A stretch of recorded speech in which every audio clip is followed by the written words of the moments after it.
Bien, bueno, pararon las solicitudes de ingreso. Tenía una expectativa mayor, pero somos más de 20, por lo menos arranquemos ahora.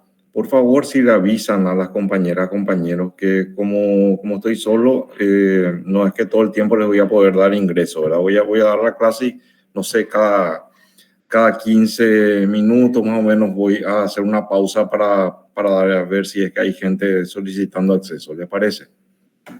Bueno, hoy tenemos la ultimísima clase teórica de este semestre. Quizás algún refuerzo la demos dentro de 15 días. Lo demos dentro de 15 días, pero mínimo. Teórico con respecto ya al proceso de diseño. Eh, Me parecía importante que podamos saldar hoy lo que no se pudo ayer. Les pido disculpas entre paréntesis, absolutamente involuntario lo que me pasó. No les puedo comentar la cadena de cosas que me sucedieron porque me voy a convertir automáticamente en el meme de la facultad. Pero créanme que tuve toda la mayor predisposición y buena voluntad para llegar a tiempo. Me parece importante que podamos ponernos ya al día hoy y no dejar pasar, porque hay mucha gente que se va al Arquisur, también yo me voy al Arquisur, y después ya se nos va acabando el semestre, ¿verdad? Así que quería cerrar este segmento de teoría de diseño el día de hoy y darles ya todas las indicaciones para el trabajo práctico. ¿Por qué? Porque el jueves, creo que es, a ver un poco el calendario. La próxima clase vamos a tener el día jueves 24 de octubre. Este próximo jueves 17 no, por lo que les estaba diciendo lo del Arquisur. El jueves 24 va a volver a hacer clase en aula, pero mayormente para correcciones del trabajo práctico, ¿sí? Las correcciones no son obligatorias, no tienen puntaje, son in situ, pero les recomiendo altamente que asistan ese día y que vuelquen todas sus dudas porque vale muchos puntos el trabajo práctico. 40 puntos son varias notas, ¿verdad? Lo que yo quiero es que todos puedan habilitar con el mayor puntaje posible, que puedan pelear el 5 de ser posible, ¿verdad? Así que altamente recomendable que ese día estén para hacer esa corrección. Y la entrega será al siguiente jueves, ya va a ser de manera virtual, así que ese día ya no tienen necesidad de asistir. Se va a habilitar un espacio en la plataforma con un horario que seguramente va a ser hasta el mediodía de ese día jueves y van a poder ahí cargar sus trabajos prácticos en formato PDF. ¿Queda claro hasta aquí lo que les estoy comentando? Sí, profe. Bien. Una pregunta, profe. Sí. El recuperatorio dijiste que iba a ser 24, ¿verdad? No, el recuperatorio lo vamos a hacer el 31, que es el día de la entrega, porque yo sí o sí tengo que estar por la facultad porque soy funcionario de la facultad. Lo que no vamos a tener es clases ya ese día, ¿verdad? Y como les digo, la entrega del trabajo virtual no tiene sentido que asista quien no debe nada, ¿verdad? Quien tiene que rendir el recuperatorio, ese día vamos a tomar el recuperatorio. Dale, profe. Gracias. En el horario de clase, ¿verdad? Y probablemente, dependiendo de la cantidad de gente, si son muchas personas en el aula, y si no, seguramente ahí en mi oficina nomás en la coordinación de teoría y urbanismo. Normalmente no son más de 2 o 3 personas, entonces lo hacemos con más tranquilidad en la oficina de la coordinación, para no estar ocupando un aula de balde.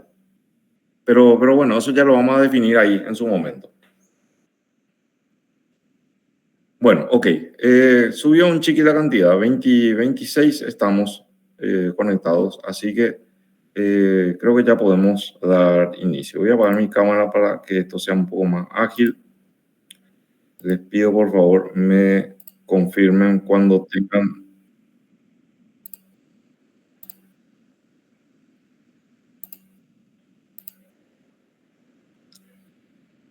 tengan visualización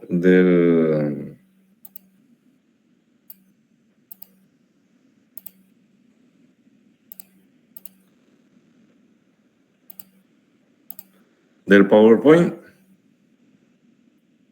¿Ya se ve?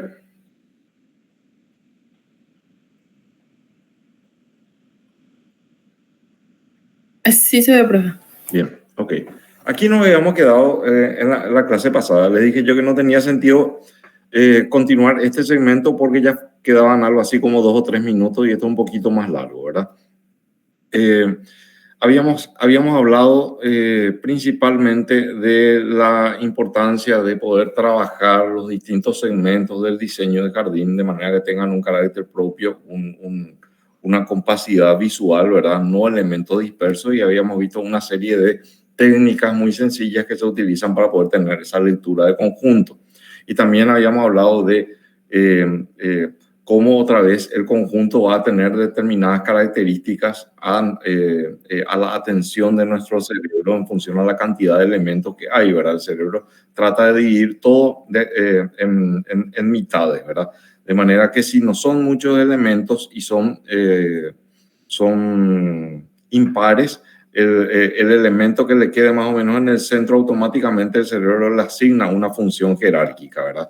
Entonces, si la jerarquía y la simetría y el equilibrio son 3 componentes que el cerebro va a buscar, aunque nosotros no queramos, lo que tenemos que hacer es asumir eso y tratar de trabajar de una manera consciente eso para poder producir los efectos que nosotros necesitamos dentro del, o deseamos que ocurran en la relación entre el usuario y el espacio, ¿verdad?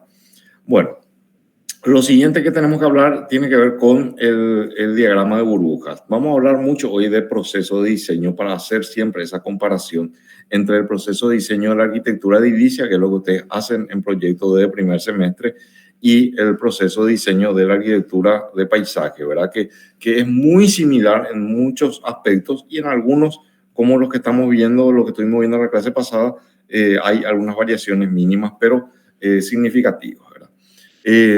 Así que cuando vamos a empezar a proyectar un espacio abierto, procederemos más o menos de la misma manera en la cual procedemos cuando proyectamos arquitectura edilicia. Lo primero que necesitamos es un programa de necesidades, ¿verdad? Definir más o menos qué tipo de funciones se pueden o se desean desarrollar dentro de un espacio, y después, bueno, empezar a hacer agrupamientos para ver si algún espacio puede ser polifuncional, y descartes también, ¿verdad? Porque no todo se puede meter dentro de un espacio, ¿verdad? Entonces, sobre todo ahí, en ese momento, uno se encuentra con esa situación que a veces tiene ribetes medio dramáticos para nosotros, ¿verdad? De tener que hacer únicamente descartes de todo el universo de cosas que queremos incluir, ¿verdad? Y eso tiene que ver no solamente con los espacios que vamos a definir dentro del proyecto, también los elementos, ¿verdad? Que vamos a incorporar. Hay un montón de cosas que nos gustan y sabemos que no todo puede estar en el mismo punto, ¿verdad? Entonces hay que ponerse firme con uno mismo y definir una línea de trabajo y una línea de diseño y no salir de eso, ¿verdad? Porque si no, el resultado es un chamburreado, es una gran mezcla caótica, un collage sin jerarquía, y tiene un montón de cositas que nos gustan, pero al final el resultado es engorroso y poco agradable y poco práctico también muchas veces, ¿verdad?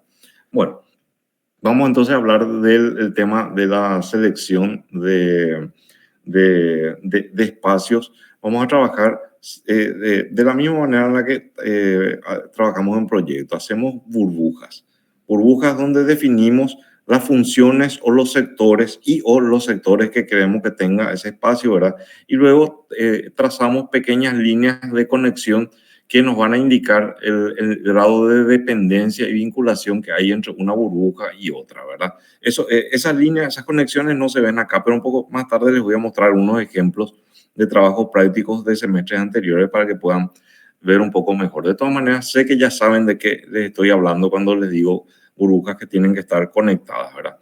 Y ahí pueden ver, por ejemplo, cómo tenemos unas burbujas que después se pueden materializar de diferentes formas, considerando diferentes criterios, en algunos casos con con formas ortogonales perpendiculares al plano de base, en otros casos a 45, en otros casos se trabaja con círculos, en otros casos se trabaja con ángulos abiertos. Con ángulos agudos nunca les voy a recomendar en arquitectura del paisaje, ya vamos a hablar enseguida por qué, si es que ya no les mencioné luego antes, ¿verdad? Profe, bueno, perdón. Sí. Creo que hay gente que quiere entrar a la clase, dijeron en el grupo. A ver, veamos. Así. ¿Más gente? Bien.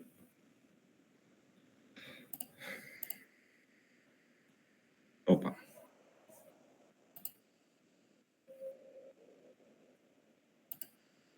Bien. ¿Me confirman cuando se recupera la pantalla, por favor? Opa, ahora justo ahí más gente está pidiendo. No. A ver, vamos a volver.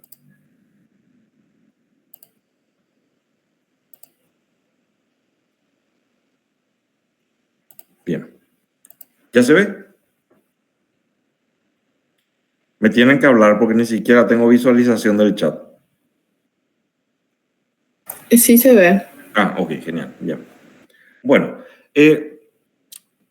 tenemos, como les digo, hay una cantidad indeterminada de temas visuales con los cuales vamos a trabajar, ¿verdad? Ahí tienen algunos de los más tradicionales, el curvilíneo, el circular, rectangular, diagonal, angular y el combinado, ¿verdad? Cualquiera se puede usar, pero hay que saber usar, ¿verdad? Lo importante, como ya les dije en su momento, es que le ayudemos un poquitito al subconsciente a que pueda encontrar un orden, porque el orden es algo deseable, ¿verdad? Bueno, acá tenemos dos casos de similar superficie, en el cual el de la izquierda tiene cierta consistencia visual, porque hay una forma que se va a repetir siempre y además una forma fácilmente identificable, que es el cuadrado. Y en cambio, en el otro tenemos el de la derecha un tema visual inconsistente, en el cual no queda claro ¿qué es más importante? Si la curva o la línea, si la línea perpendicular o a 45 o a otro ángulo, ¿verdad? Pierde, aunque sea la misma superficie y similar delimitación, pierde mucha fuerza visual porque no es tan sencillo entender cuál es la lógica de su composición. Bueno. Esto podemos pasar nomás, tiene simplemente que ver con la potencia que tiene el círculo como un elemento, cuando lo consideramos como elemento de diseño, ¿verdad? Que por supuesto tiene sus propias características, eso también en proyectos lo habrán visto, ¿verdad? Un círculo nos va a ayudar cuando queremos tirar las vistas al centro o fugar las vistas, ¿verdad? Así que si queremos alguna de esas dos cosas, el círculo nos va a ser útil, pero no en todos los casos. Bueno, acá tenemos variaciones, pero con temas de formas perpendiculares. Aquí podemos ver, por ejemplo, cómo el círculo nos puede ayudar a dar, ¿cómo que se dice? Se me va la palabra. Nos da una forma amigable y reconocible dentro de un lote cuyo perímetro es bastante irregular, ¿verdad? Para eso también nos va a servir en algunos casos particulares. No en el caso del trabajo práctico, porque vamos a trabajar sobre un lote típico de 12 por 30, ¿verdad? Pero no siempre los lotes son ortogonales de 12 por 30. Entonces, en esos casos, contar con una forma que corrija eso puede llegar a ser muy útil. Bueno, lo del círculo creo que también ya les había mencionado en algún momento. Tiene mucha potencialidad en arquitectura de paisaje. No es que esté haciendo una inducción a que usen círculos, guarda con eso, no es mi intención, pero sí mostrar que lo que en arquitectura de edilicia suele parecer bastante complicado. Tratamos de ser limitados en nuestro uso de las formas curvas, ¿verdad? Por razones obvias, porque es más difícil equipar un espacio interior cuyos muros sean curvos. Sin embargo, en la arquitectura del paisaje tiene un efecto muy importante y es mucho más sencillo justamente porque no hay equipamiento. No es que tenemos que poner una cama, ni colocar un mueble de cocina, ni una mesa de comedor contra estos muros, ¿verdad? Contra estas curvas. Entonces, digamos que se habilitan una serie de posibilidades. Bueno, sigamos con esto. Bueno, lo que les decía con el tema de los ángulos. Ahora vamos a ver con esta situación con las curvas, pero esto también es válido cuando trabajamos con líneas rectas. Si vamos a combinar o superponer formas, en cualquiera de los dos casos, tenemos que tener siempre presente que la conexión tiene que darse, de ser posible, en ángulo recto, por razones muy obvias. Primero, que la vegetación tiene su propia morfología, ¿verdad? Entonces hay cosas que quedan muy bien en el papel, pero en la práctica es en realidad imposible que se dé, ¿verdad? Ahí tienen, por ejemplo, esos ángulos agudos a la mano derecha, imaginando que eso que está pintado de oscuro en el centro sea césped. Es imposible que el césped llegue así hasta esa definición tan chiquita, ¿verdad? O incluso si hablamos de elementos inorgánicos, piso, por ejemplo, ¿verdad? Darle con una máquina un corte así de esa manera es casi imposible, ¿verdad? Entonces, procuremos que si se van a dar encuentros entre dos formas distintas, se dé como en la imagen de la izquierda, ¿verdad? Un encuentro formando una especie de ángulo recto, ¿verdad? Es mucho más práctico y además es mucho más legible, sobre todo cuando hay vegetación. Bueno, con las curvas hay que tener también algunos cuidados, ¿verdad? Ya les había dicho. Es importante siempre entender que el loco va a buscar dentro de una forma compuesta con muchas curvas, va a tratar de encontrar en dónde hace centro para el radio cada uno de los segmentos, ¿verdad? Y cuando no encuentra eso fácilmente, entonces eso genera una situación de desagrado o de rechazo sobre un espacio determinado, ¿verdad? En la imagen de la izquierda tenemos demasiadas curvitas que no tienen ninguna lógica o ningún aporte dentro del conjunto, y también ya le fuerza demasiado al ojo para tratar de entender dónde lo que están haciendo radio esas curvitas, ni cuál es la lógica que hay entre una curvita y una curva mediana y una curva grande, ¿verdad? En cambio, manejando las mismas superficies y hasta proporciones en la imagen de la derecha, se tienen curvas que son mucho más definidas y uno hasta puede no solamente identificar más o menos dónde hacen radio esas curvas, sino también hasta alguna relación de proporción que hay entre la curva menor y la intermedia y la más grande, por un lado. Por otro lado, también tenemos que pensar siempre, y esto es válido para la arquitectura edilicia también, tenemos que tener siempre presente que no somos nosotros quienes vamos a hacer el replanteo en el terreno, ¿verdad? Así que si vamos a hacer formas, digamos, que salgan de la ortogonalidad, tenemos que darle parámetros de referencia al personal que va a trazar eso en el piso. Y el parámetro de referencia típico para trazar una curva es marcando dentro del eje X y eje Y dónde vamos a situar el radio, el centro del círculo, ¿verdad? Y a partir de ahí, entonces, el radio y hasta dónde va a ir la curva, ¿verdad? Yo creo que se le puede ir todo el día al personal tratando de replantear la imagen que está hacia la mano izquierda, ¿verdad? Y a lo mejor sin éxito. En cambio, el de la derecha ofrece muchas más pistas también para eso. Bueno, también está están las características de los lotes y en función a eso, algunos temas van a ser más factibles y otros menos apropiados, ¿verdad? Si tenemos un lote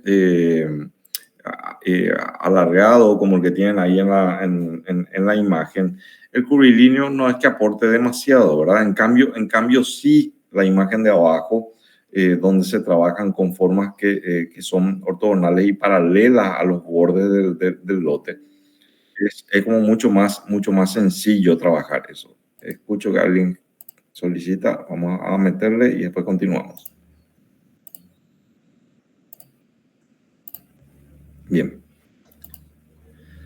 ¿Recuperé pantalla? ¿Recuperaron pantalla? Sí, profe. Bien, ok. Bueno. Sigamos. Bueno, con respecto al rectángulo, también, así como con los temas curvilíneos y circulares, vamos a tener la posibilidad de trabajar de manera simétrica, absolutamente regular, o en otros casos, si no es simétrico, tratar de encontrar el equilibrio con las formas, ¿verdad? La simetría siempre va a tener esa facilidad de que nos ofrece un elemento jerárquico, nos ofrece un equilibrio visual directo, ¿verdad? Pero no siempre tiene buenos resultados y a veces termina siendo medio aburrido, ¿verdad? El de la imagen de la izquierda es absolutamente simétrico, como ustedes pueden ver. Prácticamente tiene luego una doble simetría. En cambio, el de la derecha no es simétrico, sin embargo, hay un equilibrio visual, como pueden ver. Y eso es gracias a la manera en la cual están distribuidos los elementos dentro del perímetro. Y volvemos a lo que les estaba diciendo la clase pasada, lo que tiene que ver con la jerarquía, ¿verdad? Si vamos a trabajar con varios elementos, tenemos que asumir que el cerebro va a buscar el elemento jerárquico. Entonces ya nosotros tenemos que adelantarnos a eso y definir ya cuál va a ser el elemento jerárquico, ¿verdad? Y esa jerarquía la vamos a poder generar a través de texturas, pero también a través de tamaño, ¿verdad? Recomendable que lo de la textura puede ser una cuestión medio opcional, pero lo de los tamaños es importante que manejemos, ¿verdad? En la mayoría de los casos requieren diferentes superficies las actividades que decidimos que van a ocurrir dentro de un jardín. Entonces, es importante trabajar con tamaños distintos para que quede claro también, para que a nosotros mismos nos quede claro cuál va a ser el elemento visualmente más importante, queramos o no queramos, ¿verdad? Bueno. Después tiene que ver con esto con la definición del borde, de las formas que vamos a incluir, ¿verdad? Cuando le damos ya demasiados quiebrecitos y dientecitos y qué sé yo, ¿verdad? Se va perdiendo, incluso aunque podamos identificar que está basado en cuadrados o rectángulos, es como que pierde consistencia otra vez la forma, ¿verdad? En cambio, en el caso de la derecha, hay una superficie que si bien es más compacta, ¿verdad? O sea, tiene menos desarrollo sobre el plano, es visualmente mucho más compacta y genera una sensación distinta, una predisposición distinta sobre el usuario. También vamos a poder trabajar con giros de trama siempre y cuando respetemos algunas reglas, ¿verdad? Como les vuelvo a decir y les voy a repetir hasta el final del semestre, el cerebro ya está programado para tratar de entender los orígenes de todo lo que estamos viendo, aunque nosotros no queramos, conscientemente, ¿verdad? Entonces, el cerebro va a buscar parámetros lógicos y dentro de los parámetros lógicos o sea, cuando se encuentra frente a un elemento que está oblicuo, que es inclinado, va a buscar ángulos típicos, ángulos de 45, de 30 o de 60. Entonces, ¿se puede trabajar con otros ángulos? Sí, se puede trabajar, pero el efecto visual no es el mismo. Bien, ¿se recuperó la pantalla? Sí, profe. Genial, seguimos. Bueno, esto podemos pasarnos más.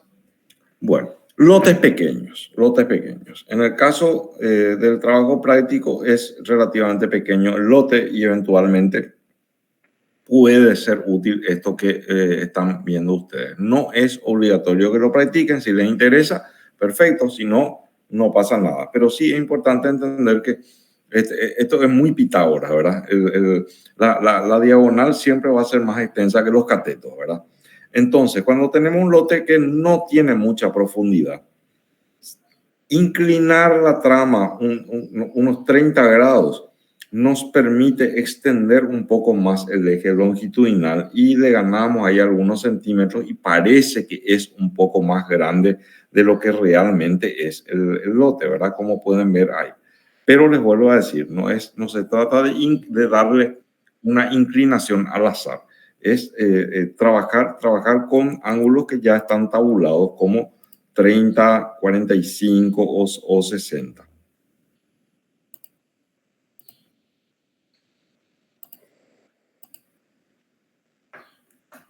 Bueno, esto es más complejo, esto vamos a pasar nomás, esto también pasamos.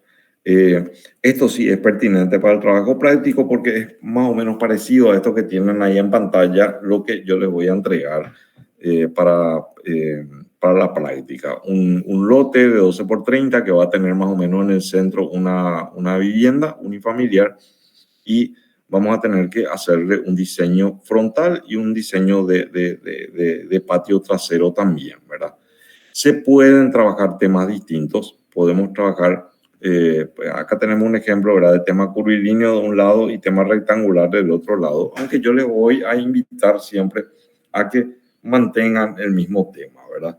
Eh, sobre todo porque es la primera vez que van a hacer este tipo de trabajo, ¿verdad? Entonces no convendría complicarse, pero sí se puede, ¿verdad? Siempre que tengamos un gran elemento, en este caso una construcción, que nos genere una división entre una mitad y otra mitad, se puede. Lo que, como les digo, no es recomendable es que dentro del mismo espacio superpongamos temas curvilíneos y rectangulares que estén peleando otra vez por jerarquía.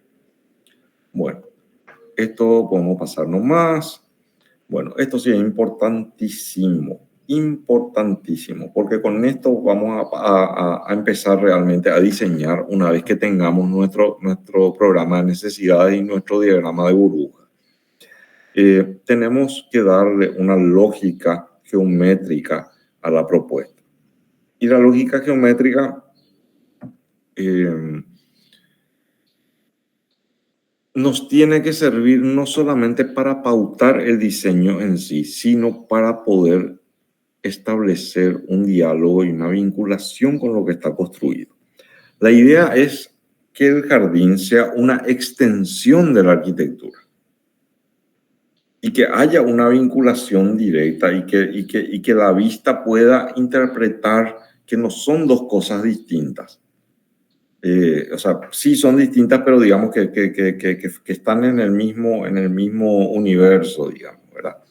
Entonces, ¿cuál es la estrategia más básica que tenemos los paisajistas para poder lograr eso? Es buscar un segmento de módulo de la arquitectura que nos va a servir como módulo para hacer el diseño de nuestro jardín. Entonces, buscamos en las fachadas aquellos segmentos que tengan mayor fuerza visual y nos quedamos con uno y a partir de ahí, entonces, vamos trazando las líneas para poder generar nuestra retícula sobre la cual vamos a ir definiendo las formas según los espacios que vayamos definiendo, ¿verdad? Eso, a ver un poco, ¿cómo le puedo marcar eso? A ver, Con esto lo que me parece fundamental que entiendan es que en este ejercicio y en general una recomendación que le voy a dar para el resto de sus días a la hora de proyectar jardines, procuren no usar el sistema de medición sino hasta que sea estrictamente necesario. Vamos a trabajar con formas, vamos a trabajar con proporciones para poder asegurar esa vinculación y ese diálogo entre el edificio, la edificación y el plano de base sobre el cual vamos a diseñar nuestro jardín. Entonces, una de las cosas que yo les voy a pedir en el trabajo práctico es que me presenten una planta modulada. O sea, una planta donde yo pueda ver el módulo base que ustedes van a usar o usaron para poder diseñar su jardín. Y ese módulo tiene que referir a un segmento de la arquitectura. No se vale que me digan mi módulo es de 2x2 o de 1x1 o de 3x3. La medida es irrelevante en este caso.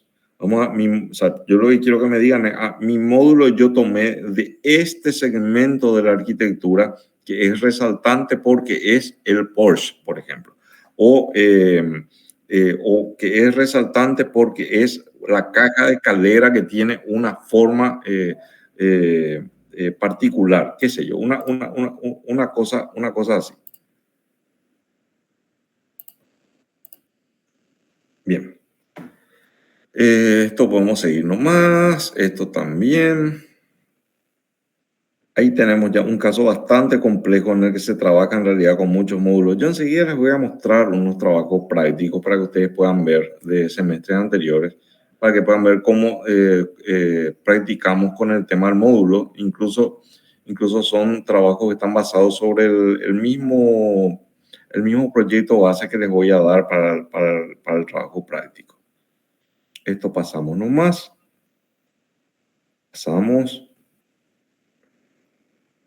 Bueno, ¿cómo vamos a presentar el trabajo práctico? Yo aspiro solamente a este nivel de presentación que ustedes tienen ahí en la pantalla, ¿verdad? Es bastante sencillo trabajar el proyecto en torno a la arquitectura con una definición básica que es muy de anteproyecto, ¿verdad? Casi nivel de croquis. Y bueno, ahí tienen dos formatos, ¿verdad? El anterior era con los mismos espacios definidos en la burbuja, tiene un tema que es rectilíneo, rectangular. Aquí tenemos temas curvilíneos. Aquí tenemos un caso donde las curvas no tienen esa fuerza y claramente pierde atractivo en relación a este caso, por ejemplo, ¿verdad? Donde la curva está mucho más definida. Escucho que hay gente que está llegando. A ver.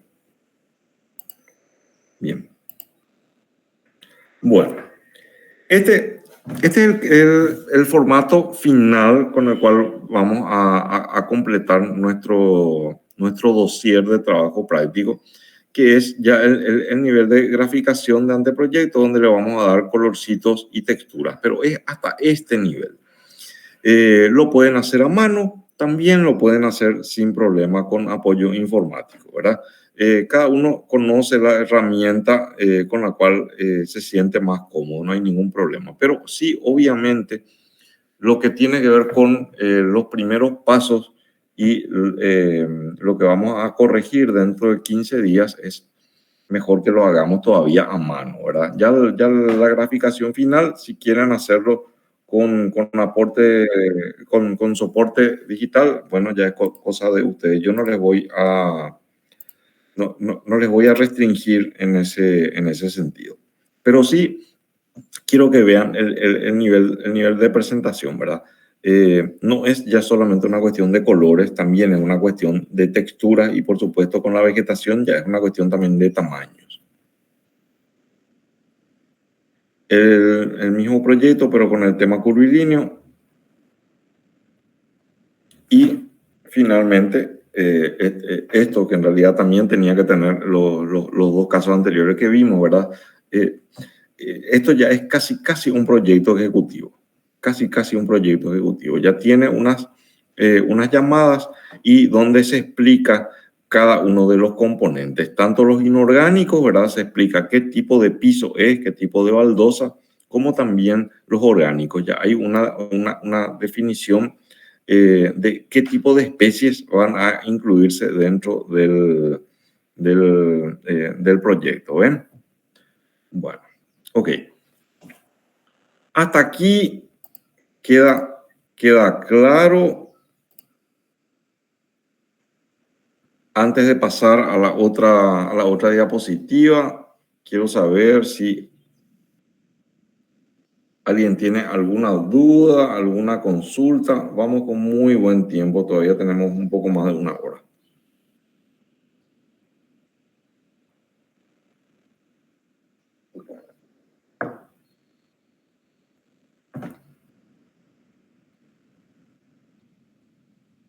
Bueno, quiero creer que fui bastante claro.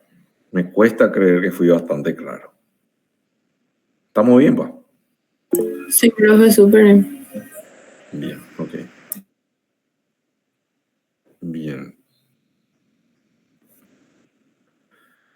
Ok. Bueno, está. Sigamos entonces. Vi una manito levantada ahí, no sé si fue accidental. Janina, vos fuiste, ¿no?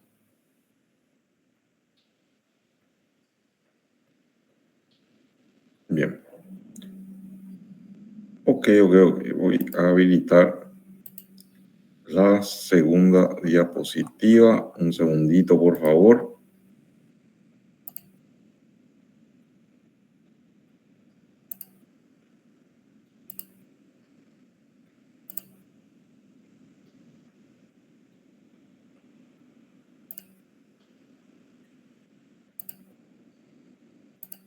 Les pido nuevamente que me confirmen cuando tienen visualización. Les recuerdo que con la pantalla ya completa ya no veo ni siquiera el chat.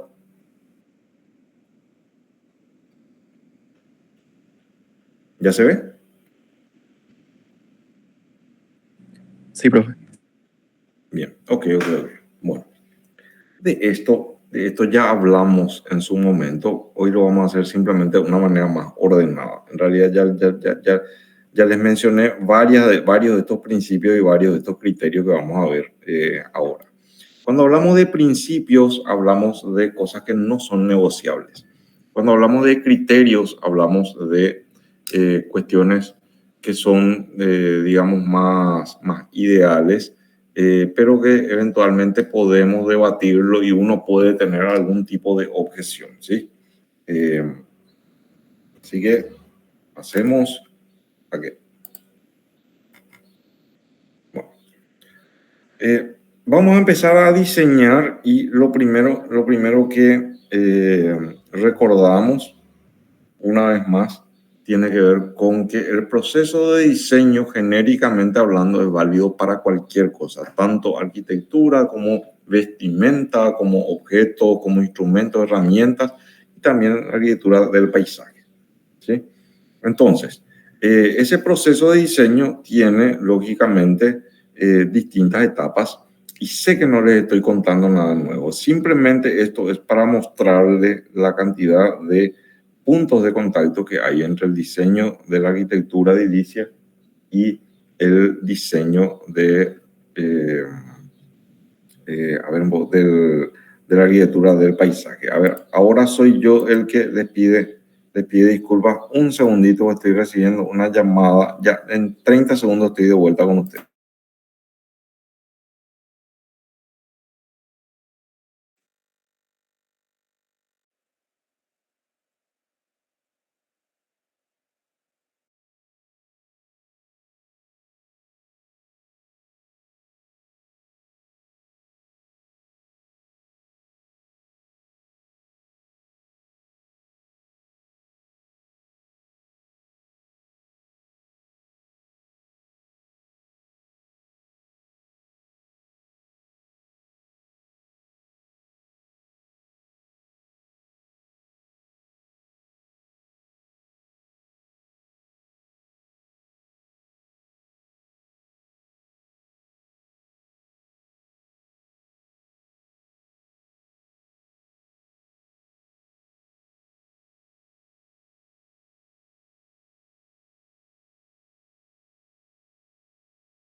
Hola, bueno, estoy de vuelta, le pido disculpas. Estoy trabajando con la gente del Ministerio de Educación, me llamó el viceministro, no podía decirle que llamarme más tarde, pero ya estoy con ustedes, mil disculpas en serio. Bueno, voy a compartir nuevamente la pantalla. A ver, un segundito.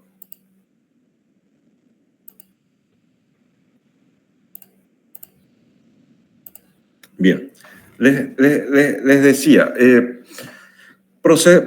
bueno, el proceso de diseño va a ser siempre el mismo, ¿verdad? Y empezamos recordando cuáles,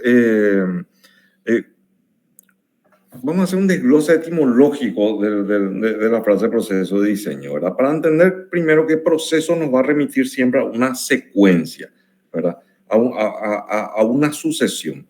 ¿Qué quiere decir eso? Que no se puede hacer todo al mismo tiempo, ¿verdad? Hay un orden, una lógica que nosotros aplicamos cuando proyectamos cualquier cosa, no solamente un diseño, ¿verdad? Cuando proyectamos un viaje, cuando proyectamos algo alguna meta personal que nos planteamos para todo.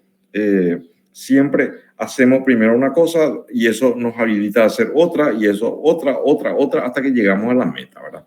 Entonces, vamos a entender siempre un proceso como un conjunto de fases sucesivas y diseño, obviamente, como la definición formal de algo. Para el caso de la arquitectura del paisaje, definición formal sobre todo de espacios, ¿verdad? De limitación de espacios.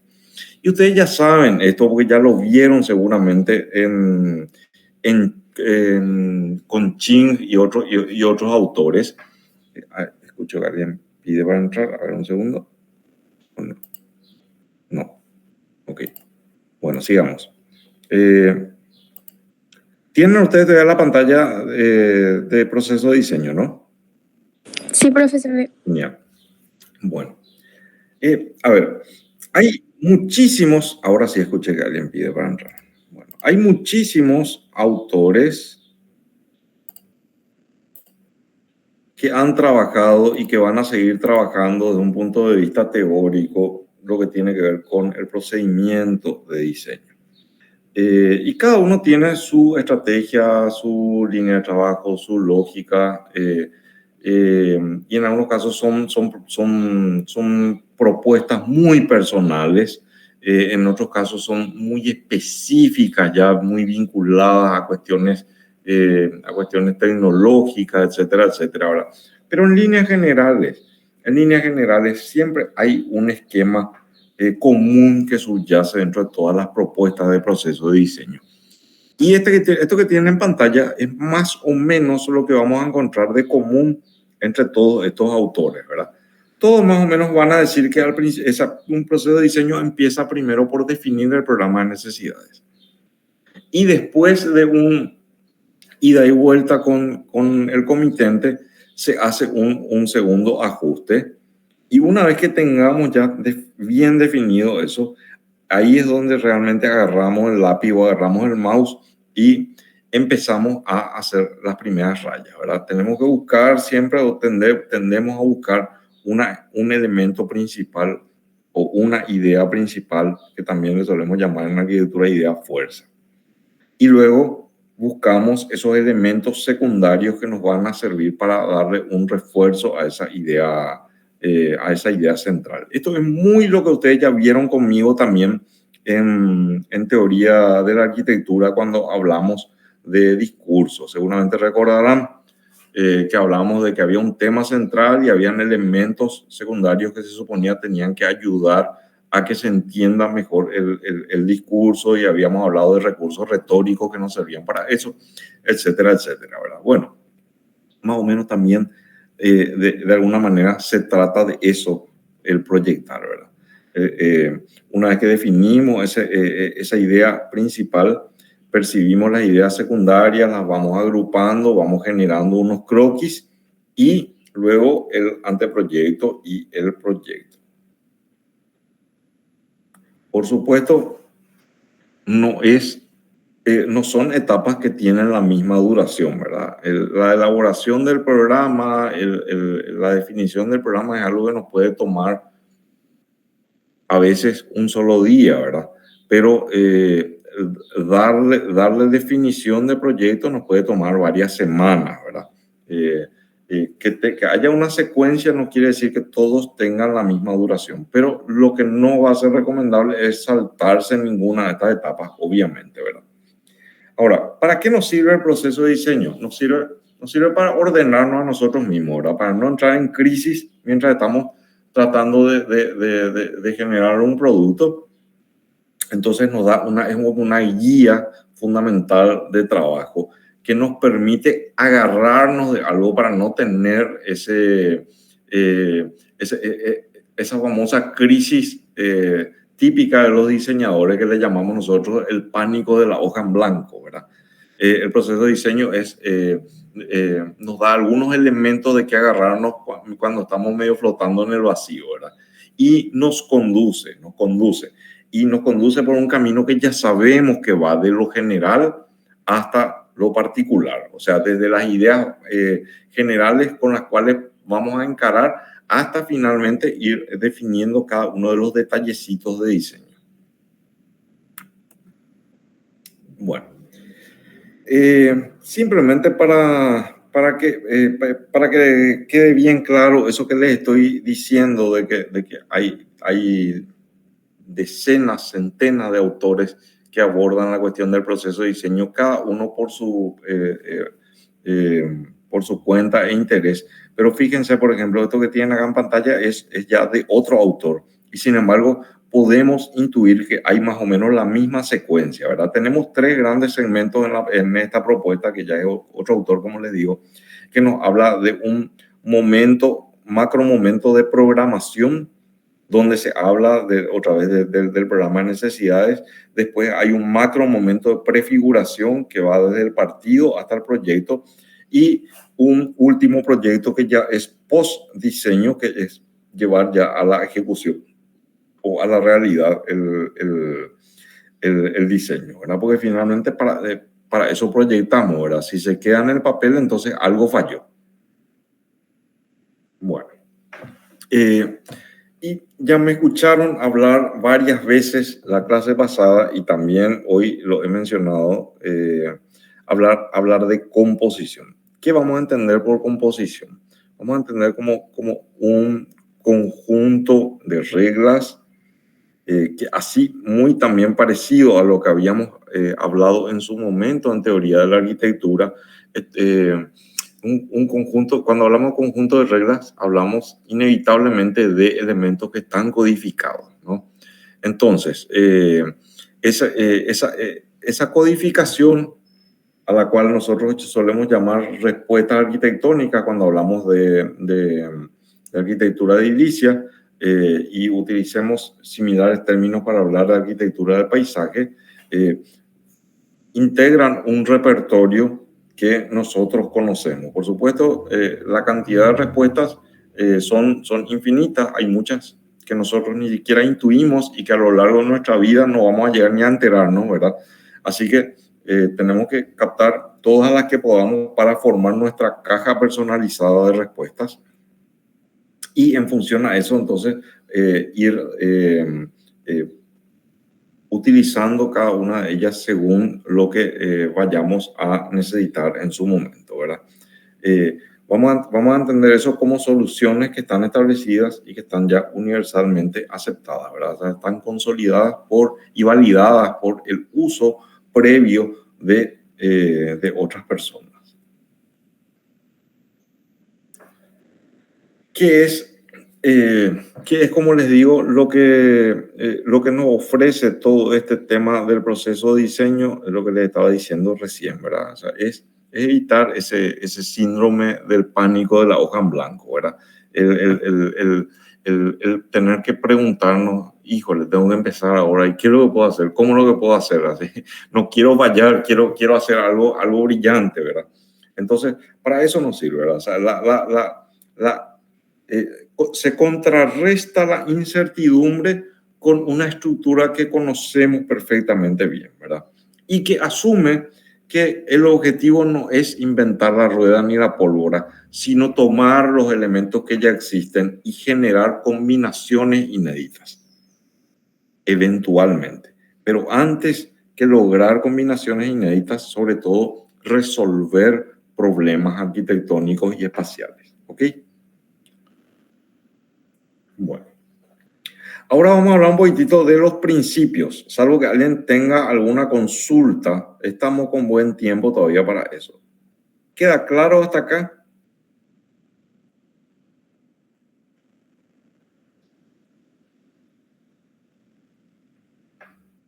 Bueno. Sí, profe. Ok. Bueno. Hablemos de principios.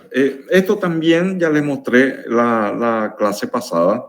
Les había escrito luego, recuerdo, en el pizarrón, les puse orden, misterio y sorpresa, les había dicho, ¿verdad? Es uno de los típicos principios del diseño paisajístico, ¿verdad? La cuestión del orden para generar ciertos efectos placenteros en el cerebro que quieran, o sea, que hagan que una persona quiera recorrer un espacio, pero no entregarse visualmente al 100% desde un solo golpe de vista, ¿verdad? O si no se vuelve aburrido. Uno quiere poder descubrir también algunas cosas, ¿verdad? Así que el misterio es un componente sumamente importante del diseño de paisajes. No todo debería estar revelado en un solo golpe de vista. Tiene que haber una promesa de que hay algo más que no se está viendo. Por lo tanto, uno tiene que verse casi obligado a tener que recorrer ese espacio. Y, por supuesto, tiene que existir eso que se promete, ¿verdad? Que es lo que denominamos la sorpresa, ¿verdad? Que en el caso de los parques, por ejemplo, los grandes parques, es un poco más sencillo trabajar eso.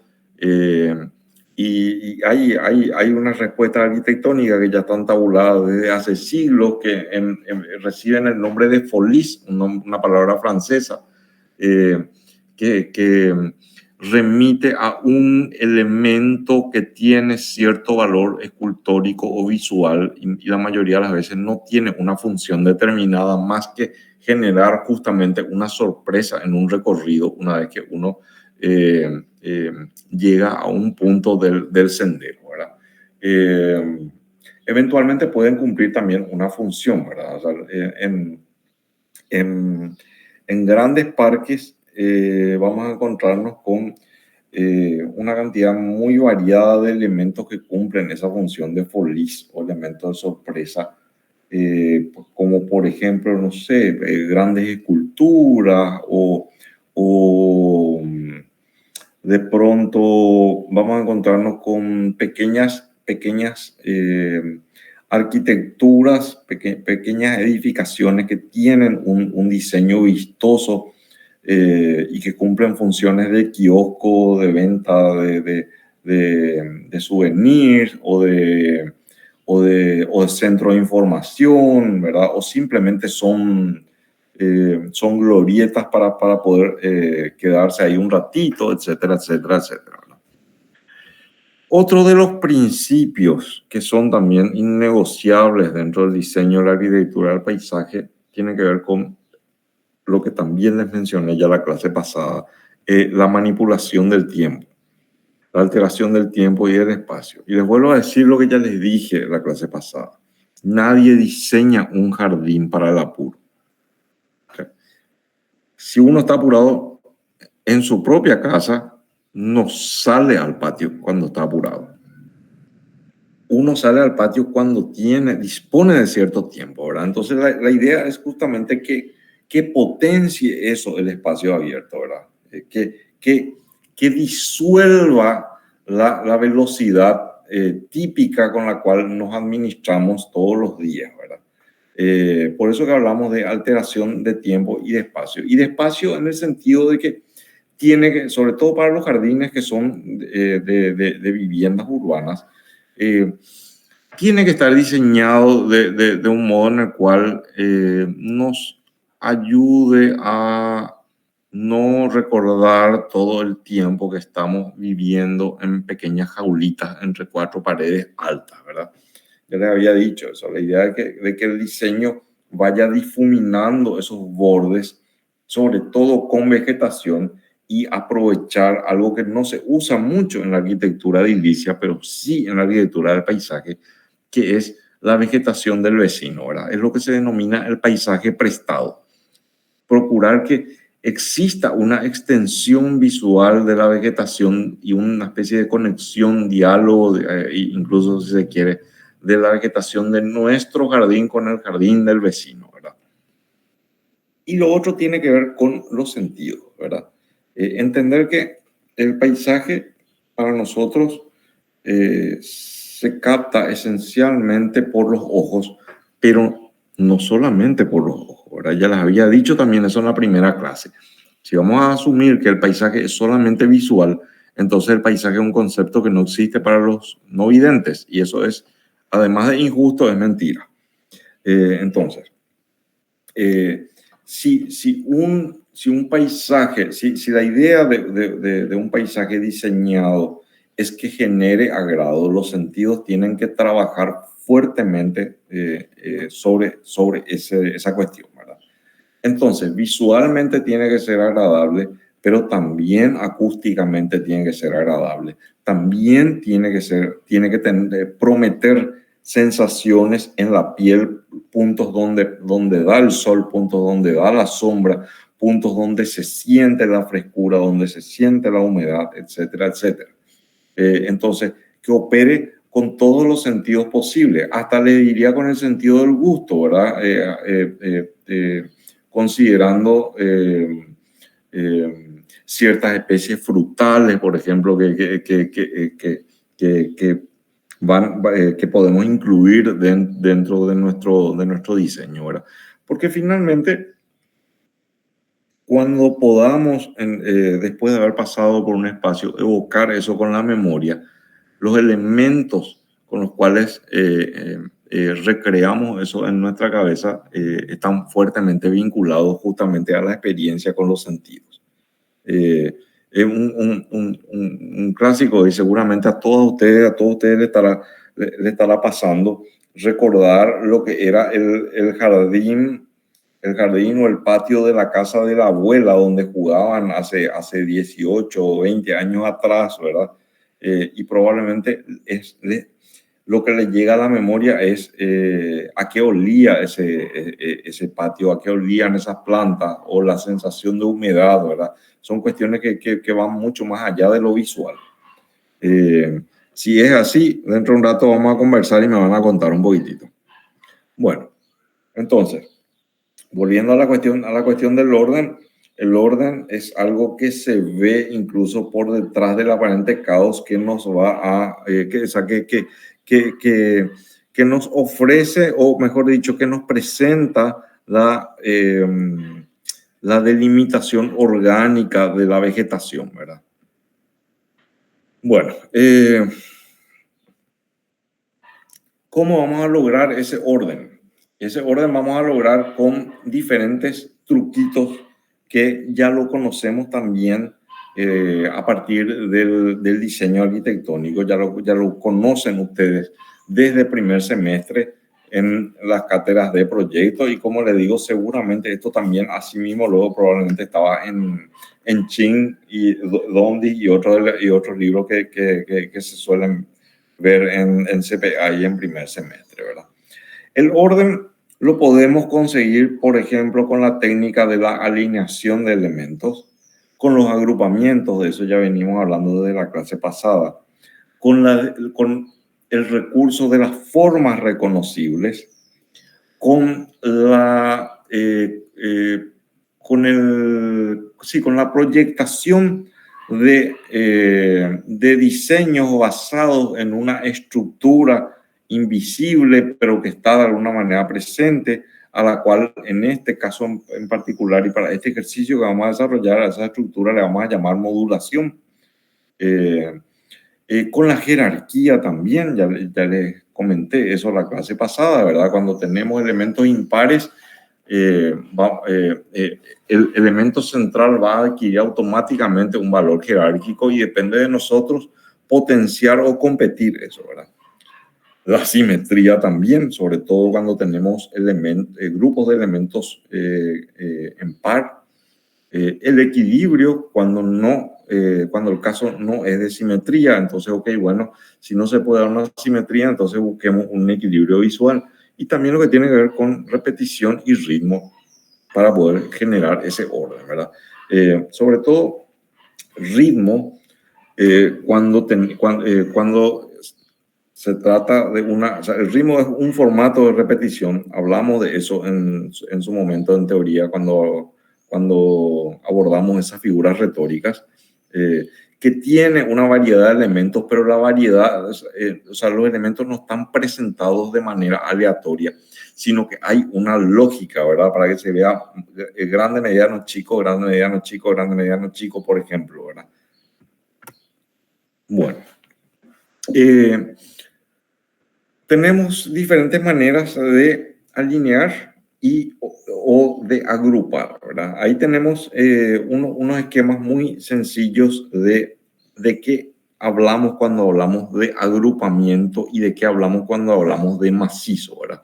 Tiene que ver con la proximidad más que con la cantidad de especies, ¿verdad? El macizo ahí yo les muestro en un esquema en planta, ¿verdad? Pero en realidad es en alzado que el macizo tiene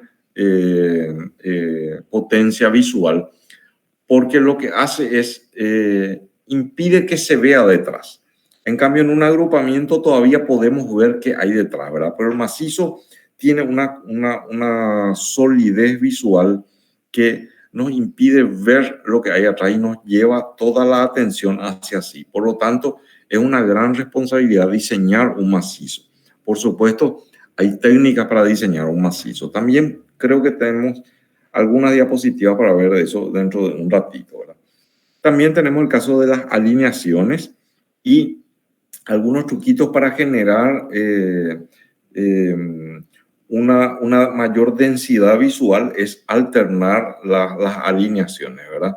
Eso nos permite, como se ve en la imagen de abajo hacia la derecha, nos permite que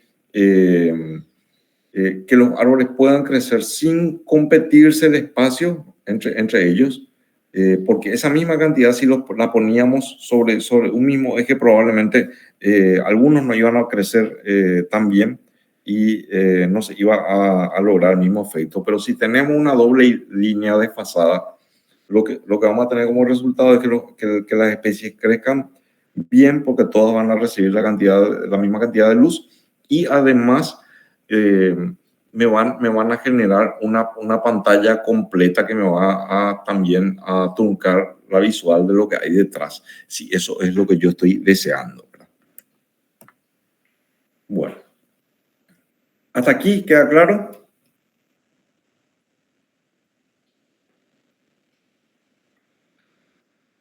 Sí, profe.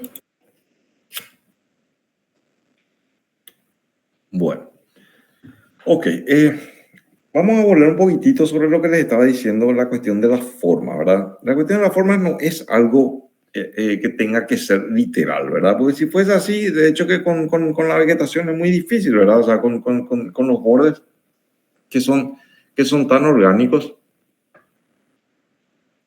no sería tan sencillo identificar un cuadrado, un círculo, un triángulo, ¿verdad? Salvo de repente, qué sé yo, no sé, una conífera, por ejemplo. Pero los agrupamientos van definiendo algunos perfiles y como les dije ya varias veces y les voy a seguir insistiendo, el cerebro tiene sus propias reglas y hace las cosas aunque nosotros conscientemente no queramos. Entonces, aunque nosotros no estemos buscando conscientemente un rectángulo en esa escena, yo les cuento que el cerebro está buscando la manera en la cual ese perfil tan irregular encaje dentro de algo que tiene ya programado. En este caso, ¿verdad? Un rectángulo. Y eso pasa todo el tiempo, todo el tiempo. Les voy a volver a insistir una y mil veces. No son procesos conscientes. No tenemos posibilidad de incidir sobre eso. Entonces, lo que podemos hacer en todo caso es, asumiendo que el cerebro va a hacer eso, es tratar de generar, de generar escenarios y espacios asumiendo esa realidad.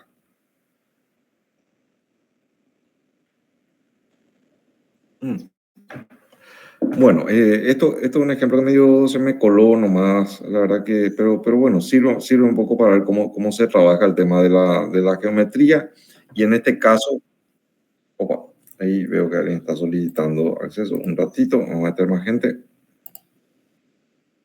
Bien, sigamos. Les estaba diciendo, en el caso anterior, vamos a aprovechar que está este caso anterior. Acá, por ejemplo, esto es un jardín paraguayo, efímero, ya no existe porque se preparó para un evento en particular, ya hace 20 años. Pero nos sirve sobre todo para ver cómo se trabaja el tema del agrupamiento de elementos que tenemos ahí atrás, las pequeñas plantitas casi bonsai, y cómo se trabaja también el tema de los bordes y el encuentro de texturas. Fíjense que no tenemos cordones, ahí no hay cordones. No hay nada pintado a la cal de blanco, ¿verdad? Como vamos a encontrar absurdamente en nuestras plazas, ¿verdad? La diferencia entre un elemento y otro está dado por la textura propia de cada elemento. No es que hay una marca con tiza blanca que separa un elemento de otro, ¿verdad? Que es un vicio de diseño que tenemos acá en Paraguay a partir de la década del 40. Hasta antes de la década del 40 también se diseñaba así, aun cuando el lenguaje no era todavía moderno. Tenemos que tratar de recuperar eso, ¿verdad? Acá tenemos otro caso de un jardín que no está diseñado sobre el concepto de la geometría propiamente dicha. Sin embargo, incorpora prácticamente todos los principios básicos que estuvimos viendo recién, ¿verdad? Hay un sendero que se va hasta el fondo, pero no vemos bien hasta dónde termina. Por lo tanto, hay una promesa de que hay algo más y una invitación a recorrer. Y a su vez hay ciertos elementos que ya están distribuidos a lo largo del recorrido que cumplen prácticamente esa función de forlij que les había dicho, ¿verdad? Que también ayudan a prometernos que el recorrido va a valer la pena. Bueno. Esto, sí, les dije luego que tenía algunas diapositivas para hablar un poquitito de cómo construir un macizo. Ojo que esto que les voy a mostrar ahora, gente, ya no forma parte del trabajo práctico, ¿sí? Si quieren probar, genial, ¿verdad? Pero ya es un poco más específico. No les voy a complicar con esto, pero sí es importante entender, ¿verdad? Que hay reglas para todo, ¿verdad? Y mientras mejor conozcamos las reglas, más fácil nos va a hacer poder proyectar, ¿verdad? Vamos a ver, por ejemplo, un macizo. Un macizo va a tener una estructura, y esa estructura está basada en esos 5 elementos que tienen ahí en pantalla. Va a tener un componente esquelético, al que también le podemos llamar elemento de telón de fondo. Va a tener unos elementos que son focales. Va a tener unos elementos que son netamente decorativos. Va a tener otros elementos que me van a consolidar el conjunto y otros que me van a reforzar eso. Vamos a ver ahora cómo funciona eso. Acá tienen un típico macizo. ¿Me confirman que se ve eso, por favor?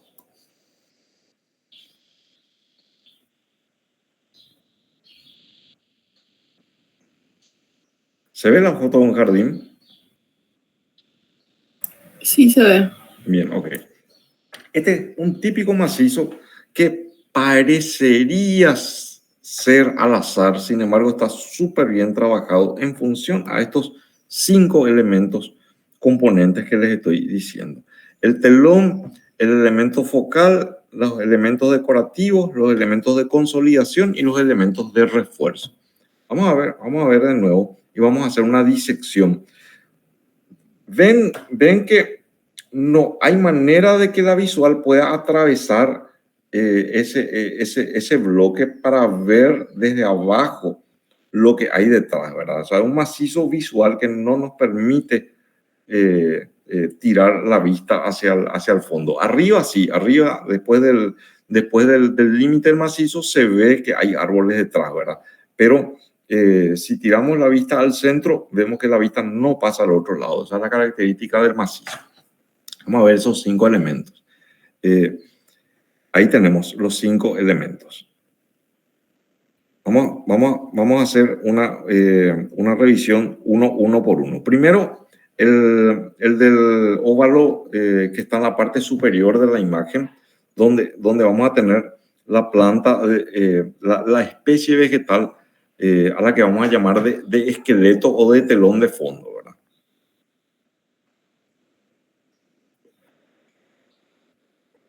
Después tenemos la especie focal, que es, digamos, la más atractiva generalmente, no solamente por sus colores, sino sobre todo por su tamaño.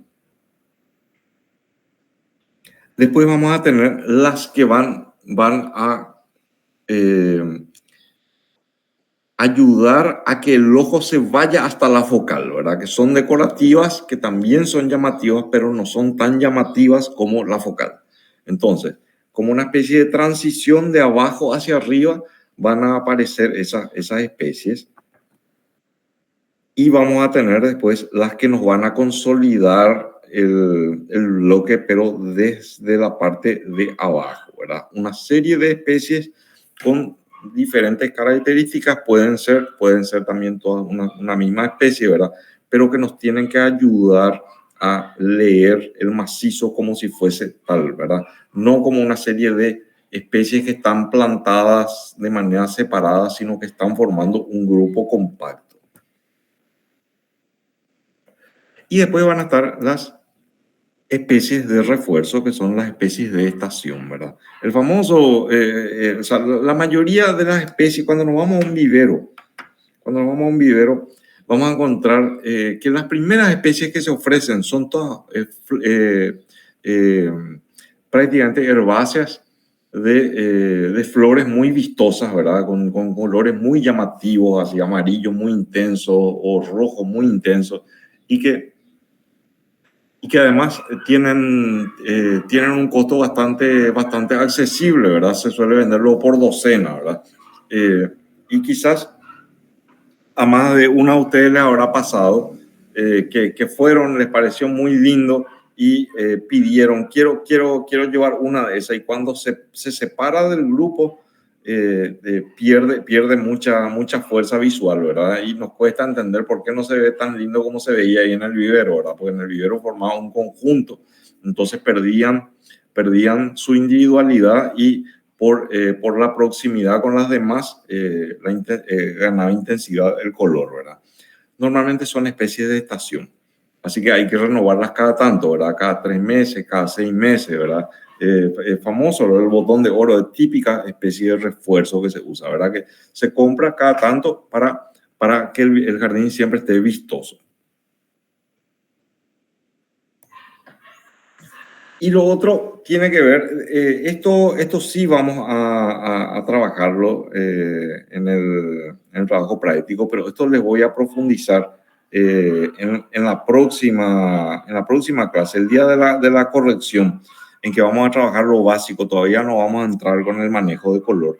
Ahí les voy a comentar un poquitito más esto, cómo lo vamos a hacer, porque vamos a trabajar con especies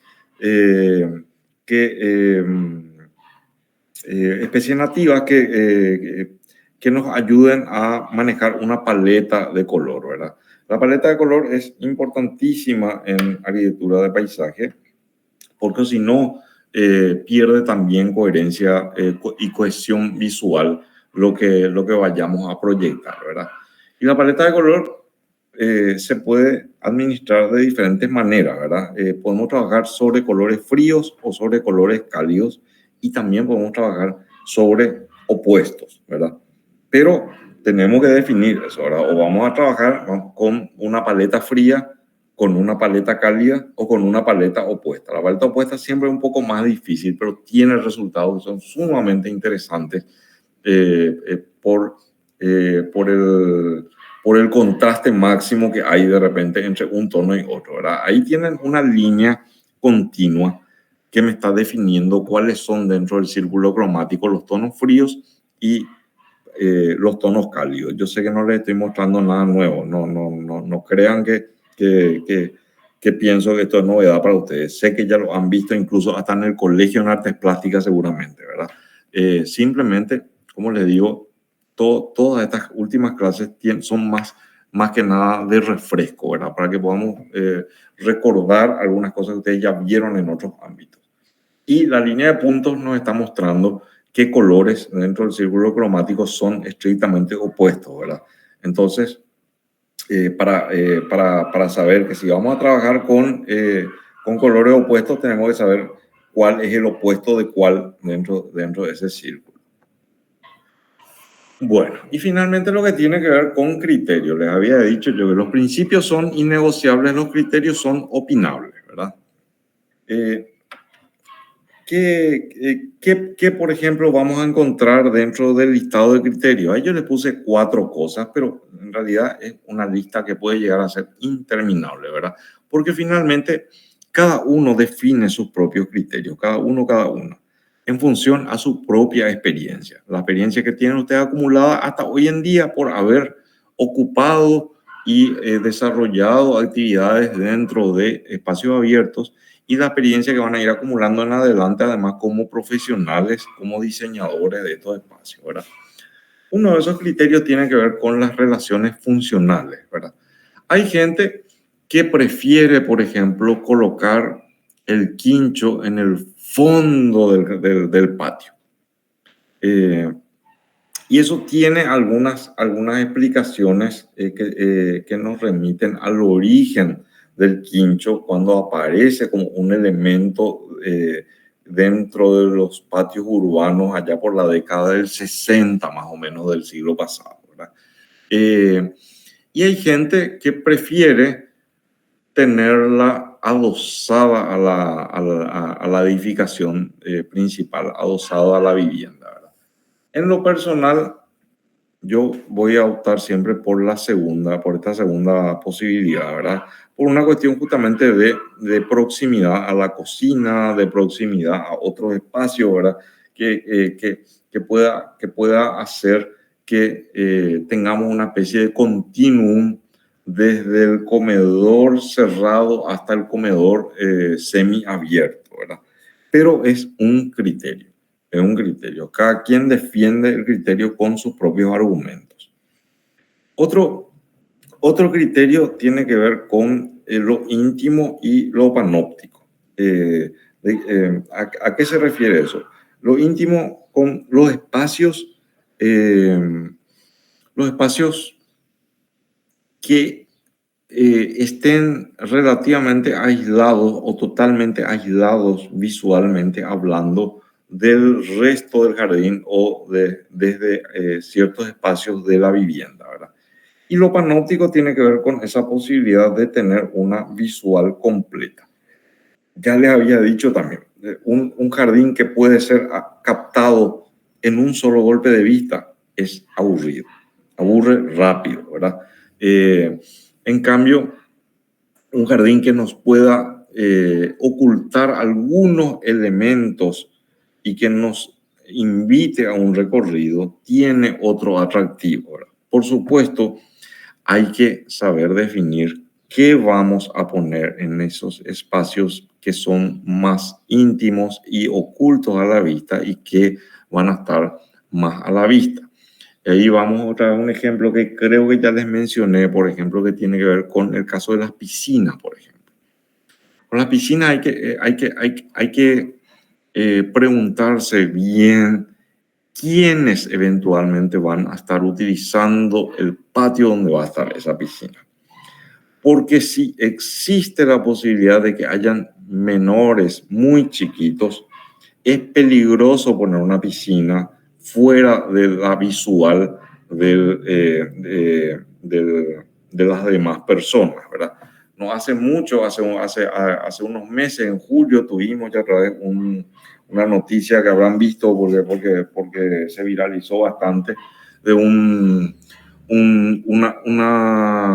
una casa en el barrio Villamorra, creo que era, que estaba funcionando como guardería tipo colonia de vacaciones, y en un descuido uno de los chiquitos salió al patio y terminó en la piscina.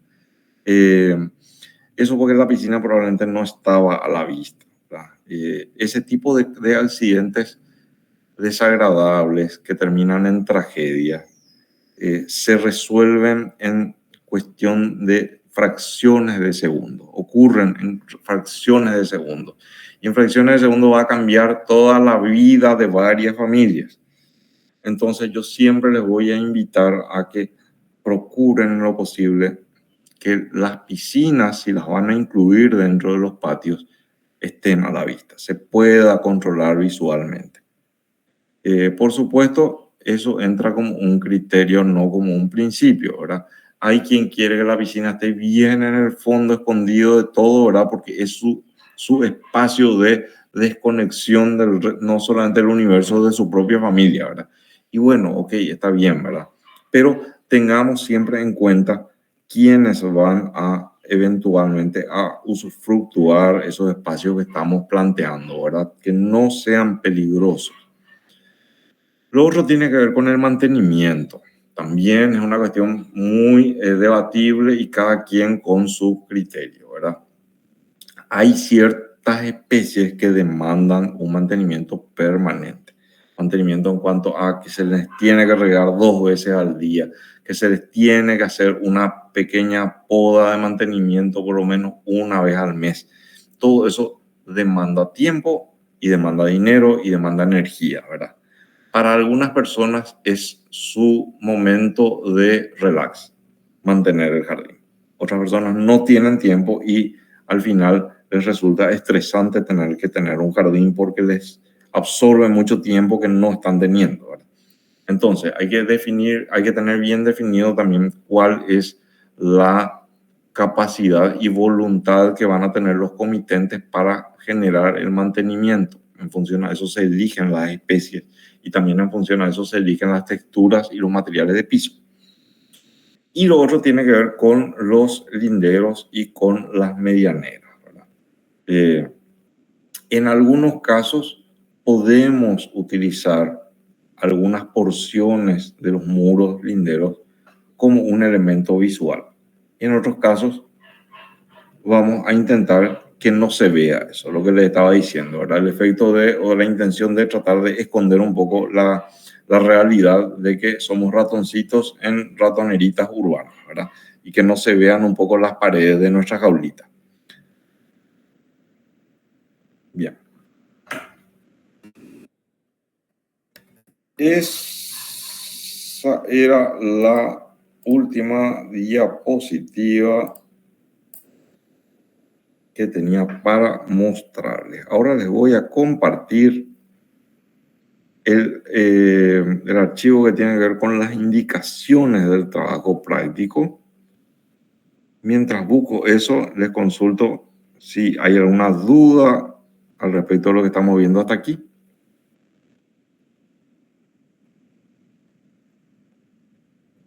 ¿Está todo claro? Sí, profe. Bien, ok. Acá ya tengo el archivo de las consignas del trabajo práctico. Voy a volver a compartir la pantalla.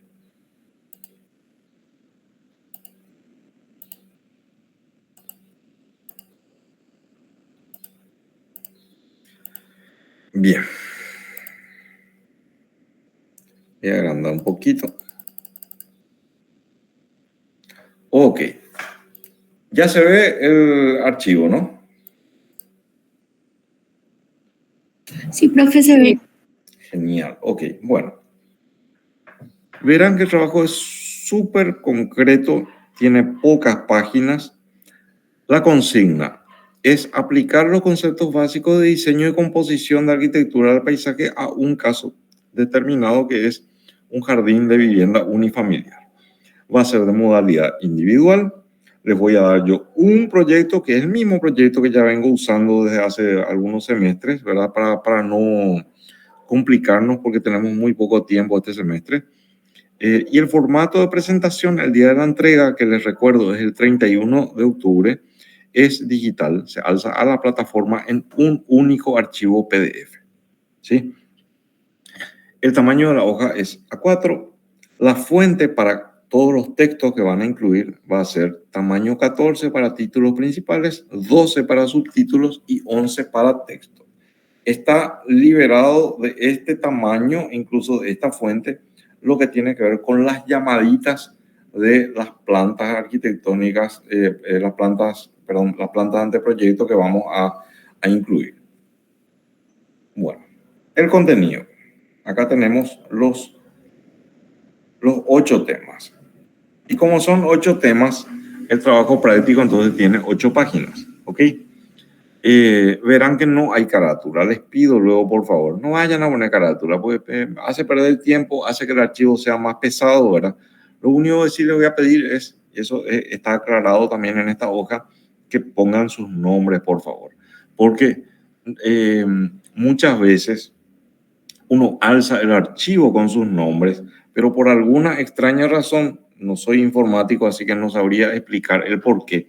Cuando los docentes descargamos los archivos de las plataformas, nos cambian el nombre. Entonces se pierde. Y hay gente que pone solamente en el título del archivo, en el nombre del archivo su nombre y no en las hojas. Y no tenemos idea de dónde, porque descargamos todo junto y después no sabemos de quién era, ¿verdad? El trabajo. Bueno, pero vamos a cada una de las 8 hojas que va a tener el trabajo práctico. Fíjense que todos valen 5 puntos, ¿verdad? Así que sumados son 40 puntos, más los 20 puntos del primer parcial, del único parcial que tuvimos, el total de 60.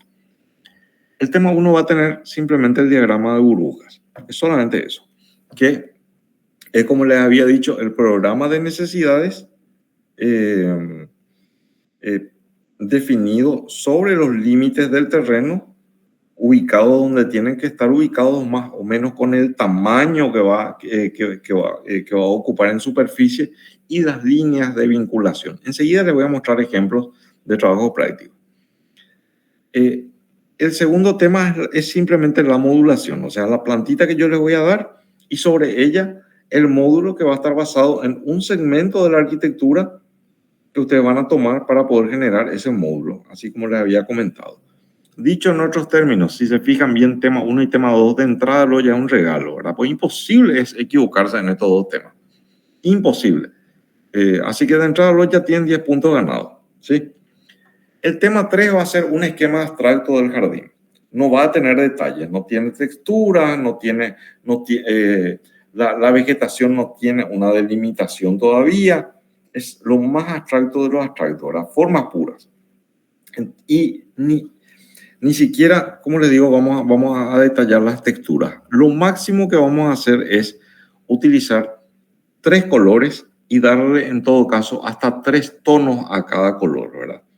El color verde vamos a usar para representar los sectores donde va a haber vegetación. El color azul, los sectores donde va a haber agua. En algunos casos piscina, en otros casos fuente, si es que va a haber agua. Y el color naranja, los sectores donde vamos a tener piso, ya sea tierra compactada o algún tipo de baldosa. Si vamos a tener más de una textura de piso, ahí es donde entra a operar el tema de los 3 tonos, ¿verdad? Entonces vamos a tener 3 tonos de naranja.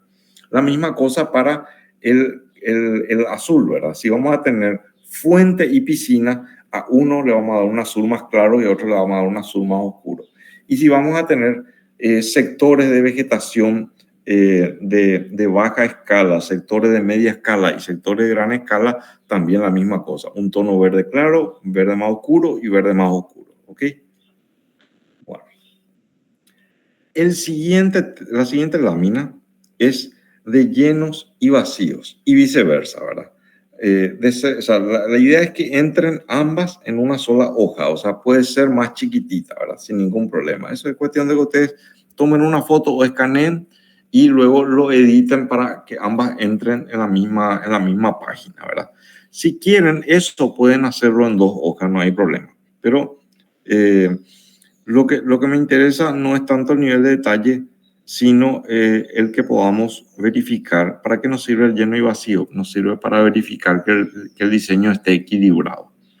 ¿Y qué es lo que se equilibra? O sea, ¿qué es lo que va a ser lleno y qué es lo que va a ser vacío? Esto es importante que entiendan, porque aquí mucha gente comete un error en el trabajo práctico porque le da valor de lleno a lo vivo y valor de vacío a lo inerte. Entonces, todo lo que sea vegetación me ponen en un tono y todo lo que sea piso y agua me ponen en otro. El lleno y vacío lo verificamos nosotros en función a lo que tiene volumen y a lo que no tiene volumen. Todo lo que está más o menos a nivel de suelo, llámese piso, llámese césped, llámese piscina, todo eso tiene el mismo valor. Le podemos llamar lleno o le podemos llamar vacío, sin problema, ¿verdad? Pero tiene todo el mismo valor. Y todo lo que tiene un valor de volumen, ya sea mobiliario fijo, ya sea una glorieta, ya sea un macizo vegetal, etcétera, etcétera, todo eso conforma el otro grupo, ¿verdad? Entonces, hacemos el lleno y vacío en función a eso, si tiene o no tiene volumen. Y después invertimos los colores para asegurar que realmente esté bien equilibrado. Ya les voy a mostrar también el ejemplo dentro de un ratito. Bueno, el siguiente tema es hacer una planta semi-ejecutiva donde vamos a tener un detalle básico de los elementos componentes. O sea, unas llamadas que me digan acá tal tipo de vegetación, acá tal tipo de piso, acá tal tipo de mueble, ¿sí? Y eso va a transcribirse en el tema 6 en un listado de elementos componentes, donde en una columna va a estar el nombre de los elementos, en otra una fotografía y en otra columna una breve descripción de qué se trata ese elemento, ¿verdad? En el tema 7 es donde vamos a trabajar ya con las especies vegetales, ¿verdad? De esto yo les voy a dar toda la precisa en la próxima clase, ¿verdad? Que es dentro de 2 semanas. Ahí les voy a dar el listado de especies vegetales con las cuales vamos a trabajar y en función a eso, entonces vamos a generar 4 versiones de planta con color. Las 4 sería ideal que aparezcan en la misma página, con el mismo criterio que les dije con el tema de lleno y vacío, ¿verdad? Vamos a tomarle una foto o a escanear y aparecen chiquititas las 4 en una sola lámina para que podamos hacer el ejercicio de comparación. ¿Por qué 4? Porque cada una va a representar a una estación distinta. Porque vamos a elegir una variedad determinada de especies vegetales, aproximadamente una docena de especies, que va a quedar a criterio de ustedes en función a una lista que yo les voy a dar. Y esas especies en algunos momentos del año tienen floración y en otros momentos no. En algunos momentos tienen follaje y en otros momentos no. Entonces, lo que van a hacer es, en la lista que les voy a dar, están todas las especificaciones técnicas y biológicas de estas especies. Vamos a hacer una versión de nuestro jardín en verano, en primavera, verano, otoño e invierno. Por eso 4 versiones, ¿verdad? Y ahí vamos a ver cómo va cambiando el jardín en la medida que pase el tiempo y en qué momentos va a tener más densidad y en qué momentos va a tener más color, en qué momentos menos densidad y menos color. Y finalmente, le vuelvo a decir, ¿verdad? Que ese tema le voy a explicar y orientar mucho mejor la próxima clase con ejemplos también. Y finalmente el tema 8, una perspectiva, solo una, pero a vista de observador. No una perspectiva aérea, sino una perspectiva a vista de observador. Puede tener color, puede ser en blanco y negro, puede ser a mano, puede ser digital. Ya queda absolutamente a criterio de ustedes, ¿verdad? Pero la idea es poder tener una idea de es a que yo pueda tener una idea de qué ustedes están visualizando. Bueno, hasta aquí. Esto es el trabajo práctico. ¿Verdad? Estas son las 8 páginas que vamos a completar. Yo sé que parece mucho, pero les aseguro y conversen con los compañeros que cursaron el semestre anterior que se hace súper rápido esto. Bueno, aquí tenemos lo que les estaba diciendo, las observaciones. La fecha de entrega va a ser el 24 de octubre. Ese día, 31 de octubre de 8 a, vamos a estirar hasta el mediodía para que puedan alzar. Y en horario de clases de 8 a 10 les voy a estar esperando a quienes tengan que rendir ese día el examen recuperatorio correspondiente al examen parcial. Bueno, ¿queda claro hasta aquí? Profe, para la corrección no necesitamos tener todo lo que pide para la entrega, ¿verdad? No. La corrección va a ser para los primeros 4 tópicos. Dale, profe. Gracias. Estas consignas, cuando yo termine esta sesión de hoy, le voy a estar compartiendo al compañero que está como delegado del grupo y también lo voy a alzar a la plataforma, ¿sí? Para que todos puedan tener. No sé si está conectado a Tilio. Sí, profe, acá estoy. Bien. Entonces, ni bien termine la clase, te voy a pasar y, como le digo, le alzo también a la plataforma para quien quiera darle un vistazo. Bueno, nos queda pendiente ya solamente una última cuestión por el día de hoy, que es ver los ejemplos. Bueno, espérenme un segundo que estoy buscando la carpeta de ejemplos de semestres anteriores. Acá tengo uno. Esto no es del semestre anterior, que es exactamente lo mismo que vamos a hacer ahora, pero sí hay varios componentes de este trabajo práctico que son los mismos que les estoy pidiendo. Voy a volver a compartir entonces la pantalla.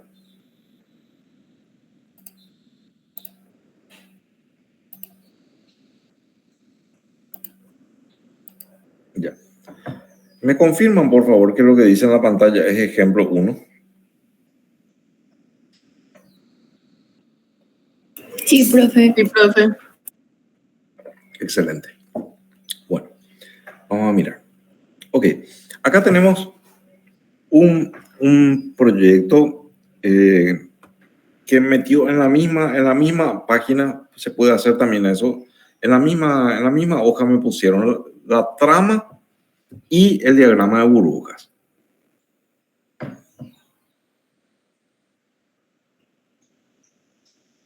Esto es un esquema abstracto. Solamente que falló con el tema de los colores, ¿verdad? Porque le habíamos pedido que todo lo que sea piso se maneje con el naranja y acá vemos colores que no corresponden, ¿verdad? Pero para el verde sí se manejó una diferenciación de tonos. Entonces no sabemos qué especies hay, pero sabemos, por ejemplo, que en donde es más oscuro sabemos que hay vegetación que tiene mayor altura y en donde es más claro sabemos que es una vegetación más baja. Tampoco hizo una diferenciación de tonos entre donde va a ser fuente de agua y donde va a ser piscina. Eso ya les voy mostrando un poco para tener una idea de qué cosas están bien y qué cosas están mal, ¿verdad? Bueno, esto es un esquema de positivos y negativos. Y fíjense que ha cometido el error que les estoy diciendo. Me asignó un valor positivo a la vegetación y a todo lo demás un valor negativo. Y no es eso lo que estamos evaluando. No estamos evaluando si tiene más verde o menos verde, sino si hay un equilibrio entre volumen y no volumen. Entonces, esta persona en este punto ya no se acreditó los 5 puntos porque no comprendió esa consigna vital. El equilibrio que buscamos no es entre vegetal y no vegetal, es entre volumen y no volumen. Esta es una representación ya con detalle que yo les estoy pidiendo en nivel de anteproyecto ejecutivo. ¿Por qué? Porque a esto lo que se le va a agregar son algunas llamadas que expliquen qué es lo que se ve, ¿verdad? Que nos va a llevar a esa planilla que les estoy diciendo que es la que va a dar mayor detalle todavía. Esto vamos a pasar. Acá tenemos un segundo ejemplo. Este es un diagrama de burbuja mucho más esquemático, pero válido de todas maneras. Ahí pueden ver que al costado dice quincho, piscina y espacio para compartir. 3 burbujas nomás tiene, ¿verdad? Y bueno, ya es suficiente, ¿verdad? O sea, ya se ganó sus 5 puntos con eso. A ver, el punto es lo siguiente.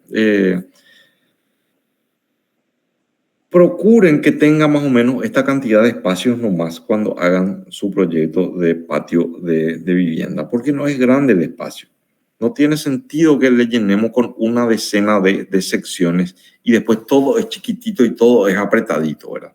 Acá no se engolosinó y generó 3 sectores y en función a eso fue desarrollando su propuesta, ¿verdad? En este caso trabajó con ángulos girados. A ver un poco. Sí, el ángulo está girado, pero no es un ángulo que esté girado a partir de la arquitectura, sino parte de la mano derecha del plano, donde pueden ver que ahí tiene una terminación oblicua el lote y a partir de ahí va desarrollando su línea modulada y el módulo sí sale de la arquitectura, ¿verdad? Y en función a eso, entonces, empezó a darle una definición formal a cada uno de esos 3 grandes sectores que definió en su diagrama de burbuja. Después ya pasó al esquema abstracto, dándole colores. Algunos errores se detectan muy fácilmente acá, que tienen que ver con lo que les estaba diciendo de procuren evitar los ángulos agudos. Fíjense, tanto arriba como abajo aparecen unos ángulos agudos que son difíciles para el mantenimiento, difícil para la conformación y difícil incluso para la generación misma, ¿verdad? La piscina, por ejemplo, ¿cómo haces para excavar un nicho de piscina con esos angulitos que quedan ahí, ¿verdad? Y cuál es el sentido de esos encuentros, ¿verdad? No colabora en nada. Bueno, acá tenemos su ejercicio de positivo-negativo. En este caso sí se comprendió la consigna. Aquí lo positivo es, en la lámina de la izquierda, lo positivo es lo que tiene volumen y lo negativo, lo que está en blanco, es lo que no tiene volumen. Y después se hace el mismo ejercicio invirtiendo los colores para verificar que realmente esté equilibrado. Visualmente ven ustedes que está equilibrado. Es importante ese ejercicio de invertir, porque a veces parece que está equilibrado y cuando invertimos resulta que no. Entonces la verificación del equilibrio se da cuando se invierten los colores. Bueno, ahí tienen la graficación de su planta en carácter de anteproyecto.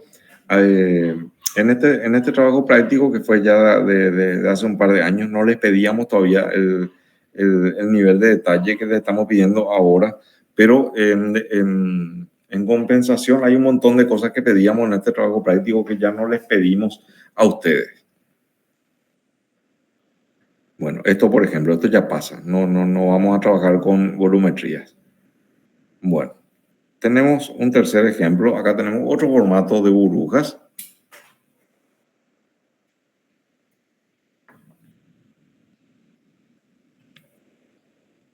Su lámina de modulación, les vuelvo a decir una vez más, el módulo no se define por medidas, no es 1 por 1 ni 2 por 2, sino es un segmento de la arquitectura que ya les va forma parte de la planta que yo les voy a entregar a ustedes. Y en función a eso, después se le da forma a las burbujas.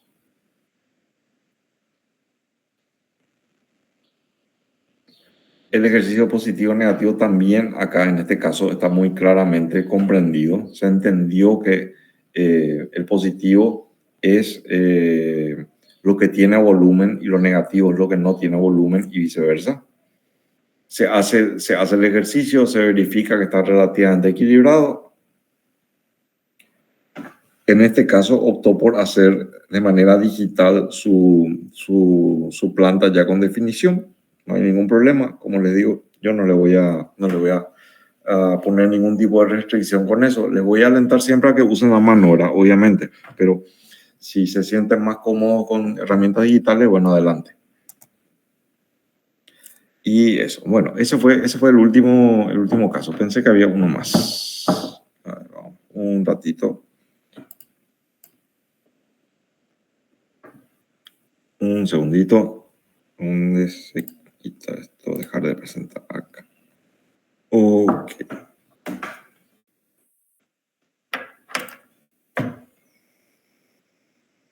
Ya me pega el sol acá en la cara. Bueno, bueno, gente, nos queda un minuto antes de terminar la clase. ¿Alguna consulta aparte? Profe, yo quería consultar respecto a lo del módulo. Sí. Si bien no es una medida definida, podría ser un múltiplo de una porción de la arquitectura, ¿verdad? O sea, no preciso. O sea, yo puedo partir, por ejemplo, la mitad de mi fachada. Sí, puede ser. Sí, puede ser. Vale. Gracias. Eso nomás era. Ok. Ok. ¿Alguna otra consulta?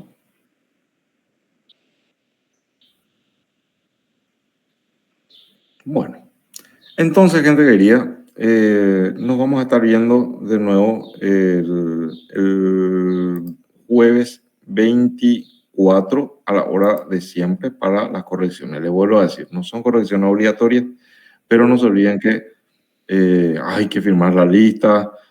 No se olviden que es la única corrección que tenemos para el trabajo práctico. Exactamente, justo lo que acabo de decir, Bruno. Entonces, les aliento a que asistan. No tiene puntaje. Vengan sin miedo, traigan lo que tengan y traigan todas sus dudas. Sí, adelante, otra consulta. Hola, profe, con respecto a las calificaciones.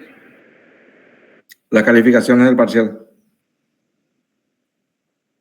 Sí. Eso te voy a deber, necesito unos días más.